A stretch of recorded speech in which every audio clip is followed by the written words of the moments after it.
হাসপাতালের বিছানায় নিথর হয়ে শুয়ে আছে ২০ বছরের তরুণ জান্নাত শেখ। অবস্থা এতটাই সংকটাপন্ন যে মুখ এবং মলমূত্রের রাস্তা দিয়ে প্রতিনিয়ত ঝরছে চাকা চাকা তাজা রক্ত। মুখ দিয়ে প্রস্রাবের রাস্তা দিয়ে চাপা চাপা রক্ত বাড়ায়, রক্ত একদম কালো কুটকুটে। শক্ত খাবার খাওয়ার সামর্থ্য নেই, কেবল একটু ফলের রসই তার জীবন বাঁচিয়ে রেখেছে। অর্থাভাবে প্রয়োজনীয় চিকিৎসা করাতে না পারায় প্রতিদিনই বেড়ে চলেছে যন্ত্রণা। এই অবস্থায় জান্নাতের চোখে এখন শুধুই বেঁচে থাকার আকুতি।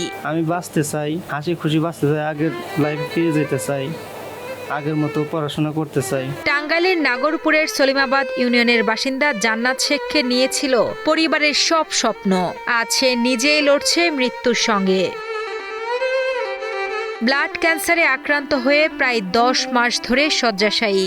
এখন বিছানা থেকে ওঠার শক্তিটুকু হারিয়েছেন তিনি। এমনকি চোখের পলক মেলে তাকানোটাও এখন তার কাছে এক দুঃসাধ্য লড়াই। পরিবারের যতটুকু সামর্থ্য ছিল সব শেষ করে চিকিৎসা করে এখন একেবারেই নিঃস্ব। এখন হাঁটতে পারি না, একজন হাঁটতে গেলে দুজন ধরে নিয়ে যেতে হয়। এই যে শুয়ে থাকলে মাথা ঘোরায়, কিছু খাইতে পারি না, শুধু বমি হয়। চিকিৎসকের পরামর্শ অনুযায়ী জান্নাতকে বাঁচাতে হলে জরুরি ভিত্তিতে প্রয়োজন বোন মেরু ট্রান্সফার। দেশে এই চিকিৎসা করাতে খরচ পড়বে অন্তত ১৫ লাখ টাকা, আর বিদেশে নিলে তা বেড়ে দাঁড়াবে প্রায় ৫০ লাখে। অথচ বর্তমানে প্রতি ২ দিন অন্তর ৪ ব্যাগ প্লাটিলেট দিতেই ব্যয় হচ্ছে প্রায় ১২,০০০ টাকা, যা জোগাড় করতে নিঃস্ব পরিবারটিকে মানুষের দ্বারে দ্বারে হাত পাততে হচ্ছে।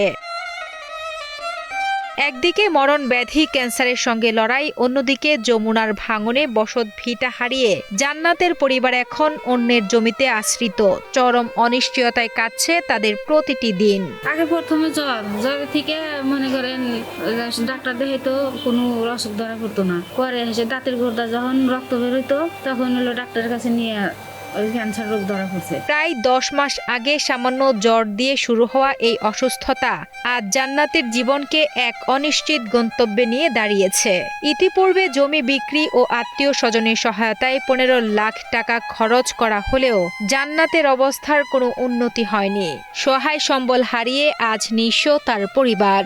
তাদের কাছে বন মেরু পরিবর্তনের এই বিশাল অঙ্কের টাকা এখন রূপকথার মতো। তাই সঠিক চিকিৎসা করে সুস্থ হওয়ার জন্য সরকার সহ সমাজের বিত্তবানদের কাছে আর্থিক সহযোগিতার জন্য আবেদন জানান জান্নাত ও তার পরিবার। দেশবাসীর কাছে একটা অনুরোধ, তারা যেন আমার পাশে থাকে যেন আমি আগের মতো আবার সুস্থ হয়ে যেতে পারি।